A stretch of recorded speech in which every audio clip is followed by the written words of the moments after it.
want to share some soccer tools with you that have really helped elevate my game and my training. And all of these things are not that expensive and tools that I wish I had years ago. So the model I want to flow is start with a problem, right? Because if you can relate to a problem, then you might take action to fix it. But I can't. It's hard to sell, right? If I try and say, oh well, buy these tools because they'll make you a little bit better, that's a hard sell. But if you're dealing with a problem right now and it's painful, I want to help you. I want to help you fix that. So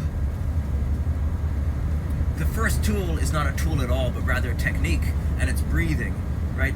It took me. I just learned how to breathe last year, and you could say, oh well, what do you mean learn how to breathe? You've been breathing ever since you were born. But if you haven't been taught how to breathe, then you probably don't know how to breathe. And you could take this test right now. Take a deep breath. And if when you took that deep breath, your shoulders rose, then you're not breathing right. And this is okay because most people aren't taught how to breathe. So what you want to do, you want to start with is by searching the TED Talk by Dr. Vranich, Vranich, and she's going to teach you how to do belly breathing. And why this is important for soccer players is because it's going to teach you how to breathe with using less energy. And if you spend less energy breathing, then you have more energy for running sprints, for seeing the field. You have one less thing taxing your endurance and your stamina. So just by learning this technique, it's really going to improve your game as well as your life, especially in high pressure situations. So that's something that you might want to consider, and it's free. All it costs is a few minutes of your time. So that's the first place I would start. The next place I would start is right. Soccer players are humans first, soccer players second. So your ability to move pain-free, to move nimbly, right? You want to be able to transfer weight effectively between your feet. You want to be balanced. You want to have great coordination, timing, and rhythm. And for all those reasons, I can't recommend searching RMT rope plus David Weck, W-E-C-K. This is the same guy that invented the Bosu ball, if you're familiar with it.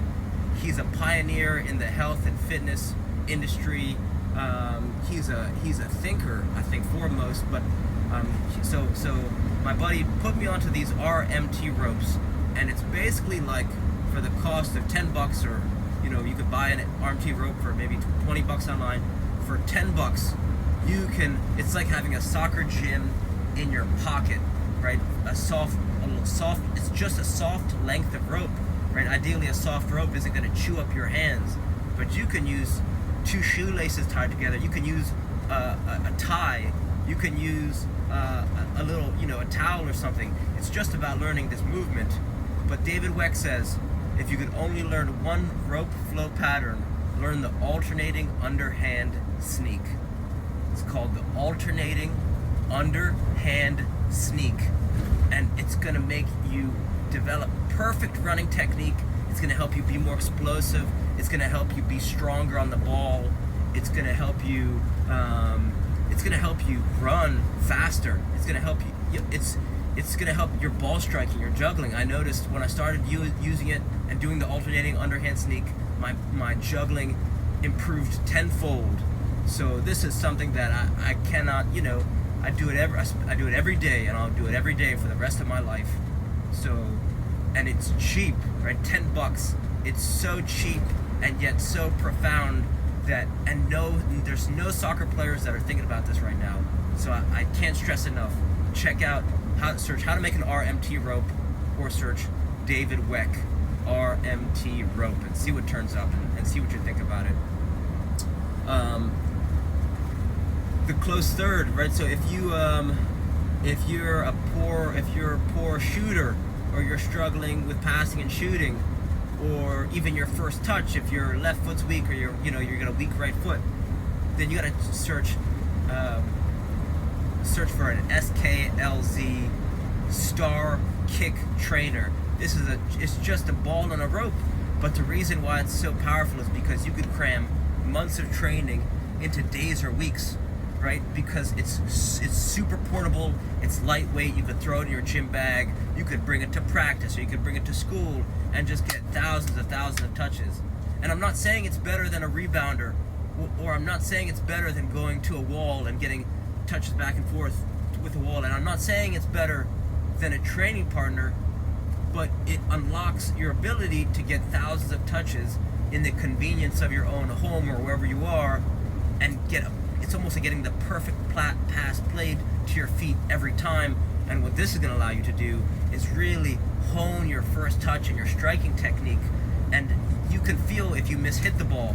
So that means in a split second, you can correct your technique to where you can go from poor striking technique to perfect striking technique in less than 1 second. And for that reason, you're rapidly improving, because you can feel it. You can feel the perfect touch you can feel like when it feels excellent, and you can say, oh, okay, miss hit, boom, smooth hit, right, clean hit. So that would be my close third, a kick trainer for players who are poor, who haven't developed their striking technique, and they haven't developed their ability to lock the ankle precisely at the time when they're striking the ball. And that also is going to help with your juggling. If you're having a hard time juggling, that would be a good place to start. Speaking of juggling, let's talk about juggling. Some players are intimidated to juggle or haven't been taught good strategies for learning how to juggle. And I think one thing that I wish I knew when I was younger was that don't be afraid to use the ground, the bounce, to help your juggling practice. I used to get so frustrated when the ball would hit the ground when I was juggling, so much to a point where it would drive me into a fury, right, a madness. So you got to use the bounce to your advantage. You got to use it as a training partner. You get a touch, ground gets a touch. You get a touch, the ground gets a touch. Balloons.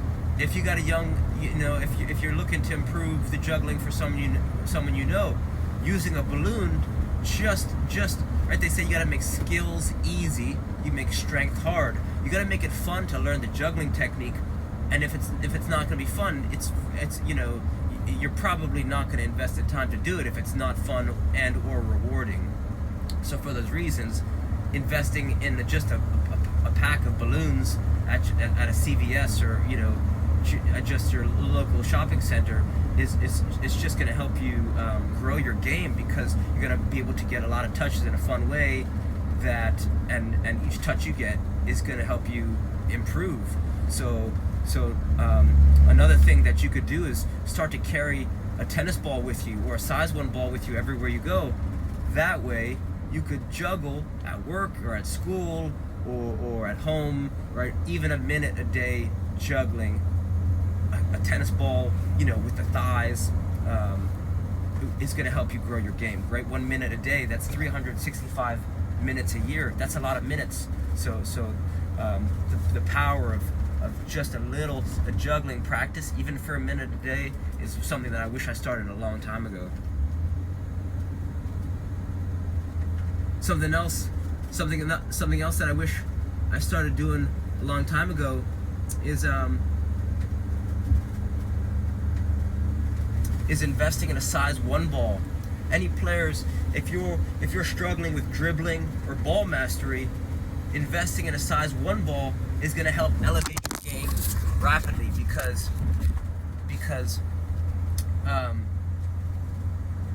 if you're playing on a size on field, if the games that you compete in are using size 4, size 5, or even a futsal ball, size 1 balls will help you, because in theory they're harder to manipulate with your feet than compared to a larger ball. So if you spend a minute doing dribbling exercises or ball mastery exercises or dribbling sequences, and you're using a size 1 ball, it's really going to help you become a better dribbler, and it's going to help you compete. It's going to help you become a better player much faster than if you're doing the same exact drills with a size 5 ball, right? So anyone who's struggling